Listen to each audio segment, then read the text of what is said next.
Bom dia, primeiro ano. Que saudade de vocês. Se sintam abraçados fortemente pela tia Silvia. E vocês sabem, o meu carinho por vocês é do tamanho do mundo. Beijo no coração de cada um. E módulo 19, a industrialização da América. Bom, o processo de industrialização no planeta Terra começou na Inglaterra no final do século XVIII, início do século XIX. Expandiu pela Europa, pelos Estados Unidos, Japão. Isso aí foi chamada a primeira Revolução Industrial. Diante dessa informação, percebe-se que tal processo, esse processo aí da Revolução Industrial, aconteceu de forma isolada, ou seja, nem todos os países participaram dessa primeira etapa.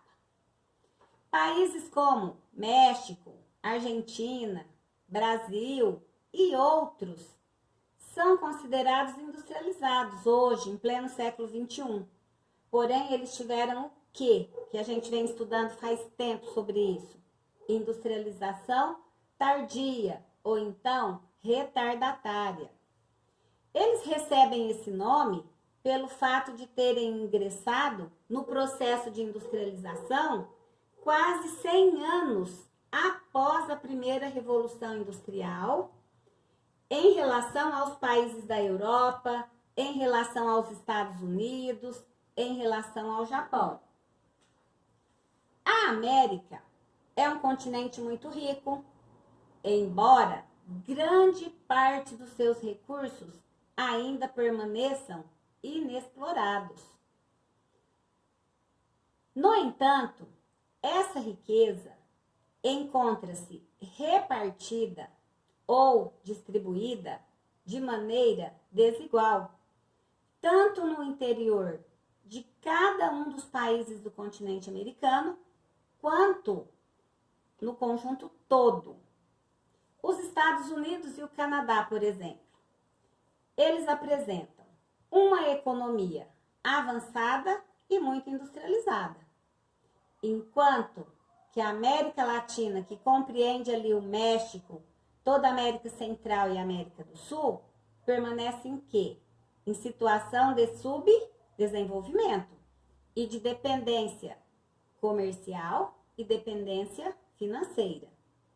Os Estados Unidos possuem recursos minerais e energéticos, agricultura especializada, apurada tecnologia, avançada indústria, controla os mercados mundiais de importantes produtos agrícolas, minerais e industrializados. Isso é sabido por todos vocês. Da mesma forma, ele exerce tutela econômica sobre muitos dos países latino-americanos, cujo comércio exterior baseia-se em quê?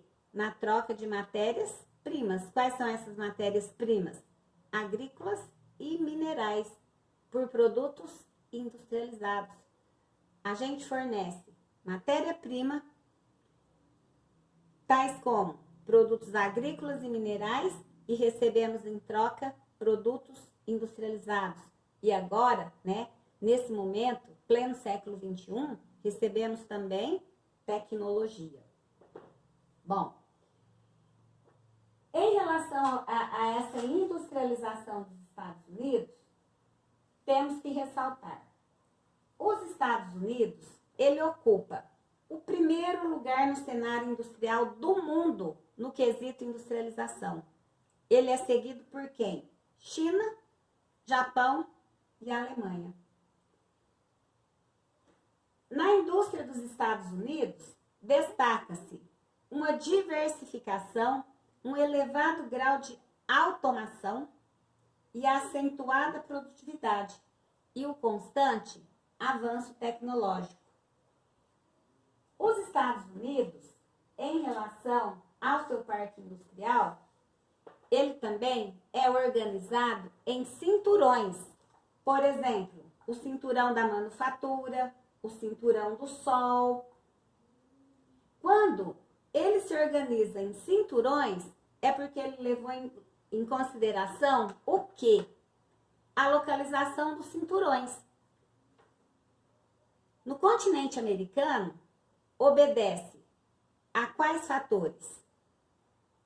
Proximidade com a matéria-prima, existência de mão de obra qualificada, transportes e comunicações, existência de um mercado consumidor e desenvolvimento tecnológico. Tudo isso aí são critérios utilizados para que uma indústria se fixe dentro dos Estados Unidos. Os Estados Unidos também, ele é um país protecionista. Ele pratica o protecionismo comercial.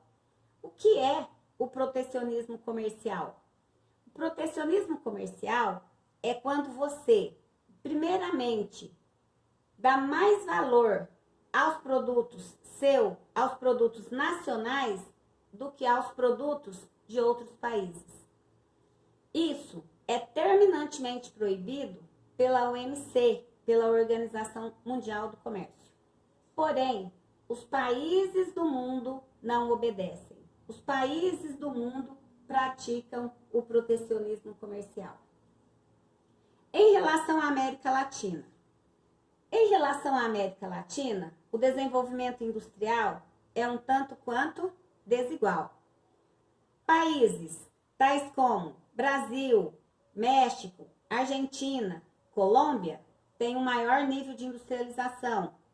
Chile, Venezuela, Cuba, Peru, uma posição intermediária.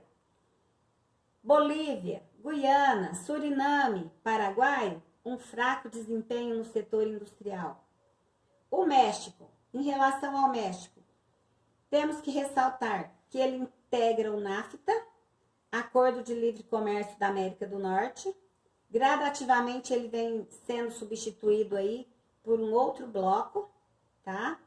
Diante disso aí, o México, ele é um país onde as indústrias de bens de consumo, tais como alimentícia, têxtil, eletrodoméstica e metalúrgica, têm maior destaque. Vale ressaltar também que dentro do México foram instaladas as indústrias maquiladoras. Multinacionais, por exemplo, as de montagem de eletrônicos, utilizam a mão de obra dos mexicanos aí para reduzir o custo da produção, tá? Então, é grande o número dessas maquiladoras dentro do México. Depois, vocês olham aí no caderno de vocês como que é o grau de industrialização da Argentina, do Uruguai, do Paraguai, da Venezuela, do Chile, da Colômbia e dos países da América Central. Em relação aos países aí da América Central, vale ressaltar que é uma atividade industrial modesta, tá? Os países da América Central são mais países agrícolas, tá? As atividades econômicas que predominam aí nos países da América Central é a agricultura. Vale ressaltar, né, que, por exemplo, aí nas pequenas Antilhas tem refino de petróleo, eles têm indústrias montadoras de elétricos eletrônicos, o turismo vem se destacando aí, mas em relação ao parque industrial, a atividade industrial modesta. Diante disso aí, desse desenvolvimento industrial aí na América, né, vale ressaltar o seguinte, tá? Os países do continente aí se reuniram em blocos econômicos. Esses blocos econômicos aí, eles têm objetivos, né?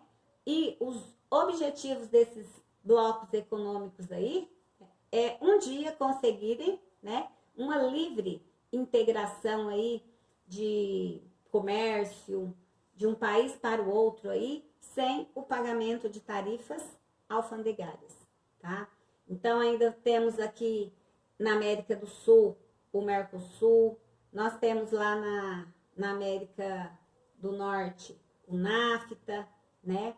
E tentou-se implantar a ALCA aqui na América do Sul, não deu certo, né? Que era a Área de Livre Comércio das Américas.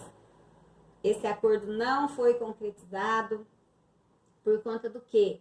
Os parâmetros que norteava esse novo bloco que ia surgir aí não condizia com a vontade da maioria dos países, tá? Aí vocês vão ver também no caderno de vocês que tem um pouquinho sobre a Associação Latino-Americana de Livre Comércio, a ALAD, Associação Latino-Americana de Desenvolvimento e Integração, NAFTA, Mercosul, o Pacto Andino, a CAN, a Comunidade Andina das Nações, a Unasul, a ALCA, né, que eu acabei de dizer para vocês que fracassou, o CARICOM, o CARIFTA, né, enfim, várias outras organizações americanas aí se encontram presentes dentro do continente americano. Até a próxima aula.